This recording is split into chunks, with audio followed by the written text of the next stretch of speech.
देखिए तमिलनाडु का आंकड़ा क्या कह रहा है। तमिलनाडु में एनडीए को 10 से 12 सीटों की बढ़त यहां पर मिल रही है। तमिलनाडु में इंडिया अलायंस के खाते में 21 से 27 सीटें जा सकती है, अन्य के खाते में 3 से 5 सीट। ये तमिलनाडु का एग्जिट पोल बता रहा है, यानी कि यहां पर एनडीए से इंडिया अलायंस कहीं ज्यादा आगे है। शहजाद पूनावाला का एक रिएक्शन बनता है यहाँ पर। तमिलनाडु पर शहजाद 10 से 12 सीटें एनडीए को मिलती दिख रही हैं और इंडिया गठबंधन 21 से 27।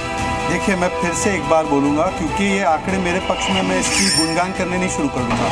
इसमें मुझे अनुराग जी केवल एक चीज अपने विवेक से बताइए, रूरल वोटर्स कितने हैं? ग्रामीण लोग जो किसानी खेत में कर रहे हैं, जो वहाँ पे बॉट की तरह ट्वीट कर रहे हैं क्या कि मैंने इसको वोट करके आया। शशांक जी से एक बार पूछिए, भाई मुझे पता है कहाँ देखना, मैं एंकर हूँ।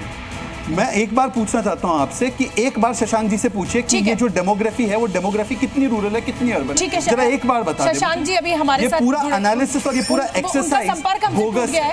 ठीक है शहजाद, और आप इसकी कंपैरिजन एग्जिट पोल से कर रहे हैं। हाँ, ये सवाल हम याद रखेंगे कि रूरल वोटर का इसमें कितना वो है, लेकिन उससे पहले मैं एक बार रोहन गुप्ता का रुख करूंगी क्योंकि वो बहुत देर से हमारे साथ जुड़े हुए हैं। रोहन गुप्ता जी, ये एआई पोल जो आंकड़े हैं वो कुछ इधर उधर जा रहे हैं, आपका क्या आकलन है इन आंकड़ों को लेकर?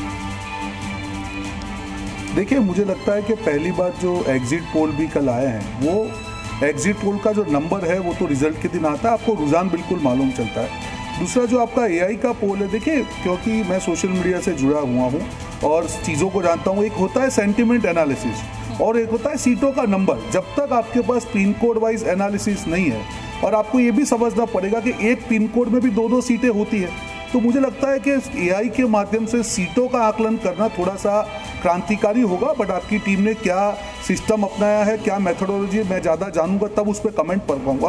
पर ओवरऑल अगर हम बात करें शोभना जी, जिस प्रकार से रुझान आ रहे हैं, क्लियर कट बात है कि देश ने एक नैरेटिव की लड़ाई देखी है पूरे चुनाव में। एक तरफ एक नैरेटिव था कि 10 साल के बाद में किस प्रकार से देश को आगे ले जाया जाए, कैसे 2047 की तैयारी की जाए, कैसे देश की हर क्षेत्र में जो विकास को आगे की बात करनी चाहिए उसकी बात हो। और एक दूसरी तरफ नैरेटिव था, वो बैकवर्ड लुकिंग नैरेटिव था, जहाँ को देश को जातियों में बांटना, धर्म को बांटना, तुष्टीकरण की बात करना, संविधान के ऊपर अतिक्रमण की बात करना। तो एक तरफ नेगेटिव नैरेटिव था और एक तरफ पॉजिटिव नैरेटिव था। मतदार जो है, हमारा वोटर जानता है कि उसको कहाँ पे जाना है, देश को कहाँ पे लेके जाना है, तो उसने पॉजिटिव नैरेटिव को वोट दिया। वही आपके एग्जिट पोल में दिख रहा है। देखिए शोभना जी, कभी भी आप एक चुनाव में, कितने भी चुनाव मैंने भी देखे हैं, कभी भी आप जनता को डरा के वोट नहीं ले सकते हैं। जनता को आपको ये बताना पड़ेगा कि आप दूसरे से बेहतर कैसे हैं।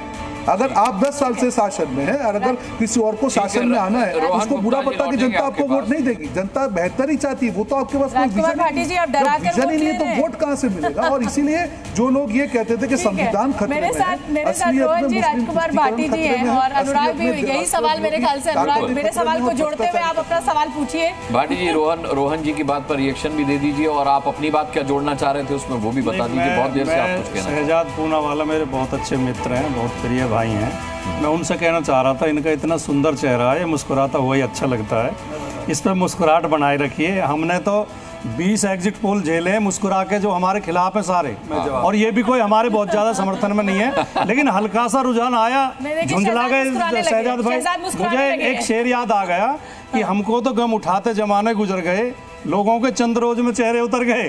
मैं इसका जवाब देता हूँ। ठीक है, दीजिए मेरे तो चेहरे पर तब नंबर दिखाऊंगी। मेरे तो चेहरे पर खिलखिलाती हुई मुस्कुराहट तब आई जब ये ट्रंप का एग्जाम्पल देने लगे। मतलब समाजवादी पार्टी के नेता जो चीन से अपना रिश्ता रखते हैं समाजवाद के साथ, तो वो आज ट्रंप के साथ खड़े हो गए हैं। तो मुझे तो लगता है यही मुस्कुराने का विषय है कि आपको उद्धव सेना में सेकुलरिज्म और ट्रंप में फेयर इलेक्शन दिख रहा है, तो मैं तो मुस्कुरा रहा हूं। परंतु मेरा सवाल यह है कि एक एग्जिट पोल कंपनी जो पूरी विश्वसनीयता के साथ वोटर से एग्जिट पोल करवाती है, उसकी तुलना आप एक ऐसे व्यक्ति से कर रहे हैं जो 10 करोड़ सैंपल, अर्बन है, रूरल है, कुछ पता नहीं, अफगानिस्तान है, इंडिया है, पता नहीं, उस पे आप लोग खुश है। तो मैंने ये खुशी और दो, पढ़ चुके हैं, कोई फर्क नहीं पड़ रहा। आपको मुस्कुराना है, उसके बाद हमको मुस्कुराना है। यहाँ हमें ये भी समझना होगा कि जो एजेंसीज हमारे लिए सर्वे करती हैं, जो ह्यूमन रिसोर्सेज का इस्तेमाल करती हैं, वो भी हमें अपने वोटर्स रिवील नहीं करती हैं कि वो किस इलाके में गए, पास गए, वो ही पूछ लो। बताती है कि हमने 5000 या 50,000 लोगों पे सर्वे किया है। लेकिन चलिए ठीक है, आपका भी बहुत वैलिड पॉइंट है। शशांक जैसे ही हमारे साथ जुड़ेंगे और शहजाद, एक चीज और कि कोई भी एजेंसी इस तरीके का बचकाना सर्वे करके अपनी क्रेडिबिलिटी पर सवाल उठाना नहीं चाहेगी।